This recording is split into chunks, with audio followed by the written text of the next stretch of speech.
कि हम आपको दिखाएंगे कैसे बिना पर्ची खर्ची के ही हरियाणा सरकार अपने लोगों को एडजस्ट कर रही है, फिट कर रही है, सरकारी नौकरी दे रही है।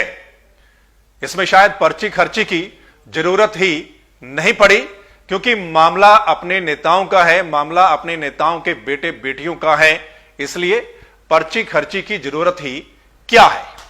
हम आपको दिखाएंगे ये कौन सी भर्ती, ये ताजा मामला है।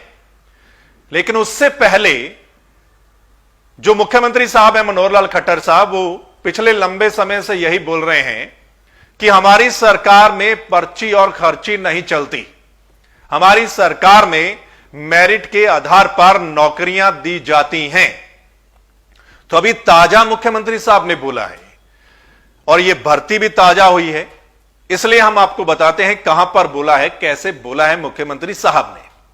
मुख्यमंत्री साहब ने कल गुरुग्राम में जो नए एचसीएस अधिकारी चुनकर आए हैं उनसे बोला है, मुख्यमंत्री साहब ने उनको संबोधित करते हुए मुख्यमंत्री साहब ने बोला है कि आप लोग बिना पर्ची खर्ची के चुनकर आए हैं, यानी कि आपकी भर्ती में पर्ची और खर्ची नहीं चली, इसलिए आपसे शुद्धता की अपेक्षा की जाती है, यानी कि आप काम सही करेंगे, यह अपेक्षा की जाती है। आगे मुख्यमंत्री साहब यह बोलते हैं कि हमारे से पहले, यानी जो पहले की सरकारें होती थी उनमें भ्रष्टाचार होता था और पर्ची खर्ची से नौकरियां दी जाती थी, लेकिन हमारी सरकार में ऐसा नहीं होता, मेरिट के आधार पर नौकरी मिलती है। तो अभी ताजा मामला है दोस्तों, दरअसल एडवोकेट जनरल ऑफिस में ये 90 कानूनी अधिकारी भर्ती किए गए हैं और आपकी भाषा में जो आप समझते हैं, आप इनको सरकारी वकील कहते हैं कि सरकारी वकील वो फला फला जो एडवोकेट है वो सरकारी वकील लग गया है। तो ये जो है 90 सरकारी वकील लगाए गए हैं।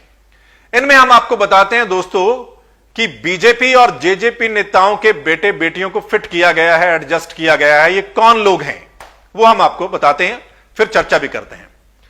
दरअसल इसमें 3 कैटेगरी हैं दोस्तों, additional advocate general, deputy advocate general और असिस्टेंट एडवोकेट जनरल, 3 कैटेगरी हैं और इसमें मोटी तनख्वाह है, अच्छी खासी तनख्वाह है। एक कैटेगरी में जो एक कैटेगरी है उसमें 2 लाख के करीब सैलरी बनती है भत्ते मिलाकर, दूसरी कैटेगरी में तकरीबन 1.25 लाख से थोड़ा ज्यादा सैलरी भत्ते मिलाकर बनती है और तीसरी कैटेगरी में 1 लाख के करीब ये सैलरी भत्ते बनते हैं। सो दोस्तों हम आपको बताते हैं, अब बीजेपी की नेता सुषमा स्वराज जो थी, उनकी बेटी बांसुरी स्वराज को इसमें भर्ती किया गया है, एडिशनल एडवोकेट जनरल उनको भर्ती किया गया है।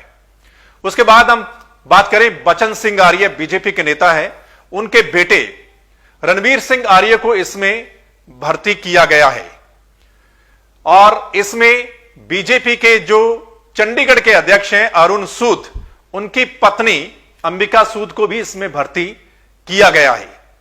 पूर्व डीजीपी हरियाणा की बेटी को इसमें भर्ती किया गया है।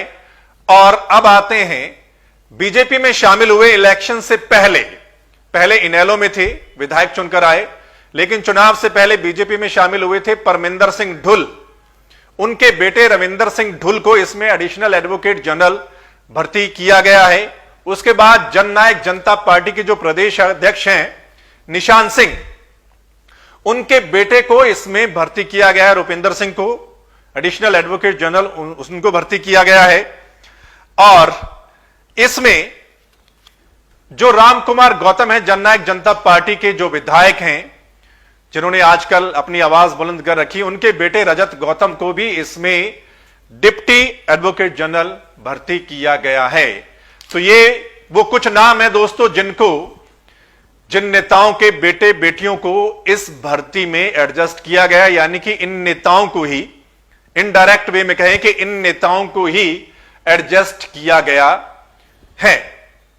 तो इसमें क्या कहें, जो मुख्यमंत्री साहब बोलते हैं कि हमारी सरकार में बिना पर्ची खर्ची के ये सब चलता है मेरिट के आधार पर, तो कुल मिलाकर क्योंकि ये अपने लोग हैं, अपने नेता लोग हैं, उनके बेटे बेटियां हैं, तो इसमें शायद पर्ची खर्ची की जरूरत ही नहीं पड़ी हो, सीधा ही उनको एडजस्ट कर लिया हो। और खैर ये वही बात है कि ये रीत सदा से चली आई है।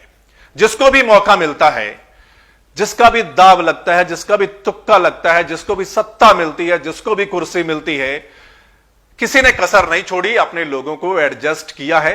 चाहे अब की बात है, चाहे पहले की सरकारों की बात है, सभी ने अपने लोगों को एडजस्ट किया है। सो दोस्तों, और हैरानी वाली बात यह है कि इस भर्ती पर जो विपक्ष है वो भी ज्यादा आवाज नहीं उठा रहा है, वो भी ज्यादा बोल नहीं रहा है। सो ये मसला है दोस्तों, आपकी इस पर क्या राय है, आप हमें कमेंट के माध्यम से जरूर लिखकर भेजिएगा। ये जो सरकारी वकील लगाए हैं, इसमें बीजेपी जेजेपी नेताओं के बेटे बेटियों को एडजस्ट किया गया है, इसके बारे में आपकी राय क्या है, कमेंट के माध्यम से आप हमें जरूर लिखकर भेजिएगा। और अगर ये वीडियो आपको अच्छी लगी हो तो इसको शेयर भी करना है आपने, यूट्यूब पे इस चैनल को सब्सक्राइब करना है, द मसला को, बेल आइकन जो नीचे दिखाई दे रहा होगा उसको दबाना है। और अगर आप फेसबुक पेज पर देख रहे हैं तो फेसबुक पेज को भी लाइक करना है, ताकि जो अगला मसला होगा, प्रदेश से जुड़ा बड़ा मसला, देश से जुड़ा बड़ा मसला, वो आप तक उसी समय पहुंच सके। धन्यवाद, नमस्कार।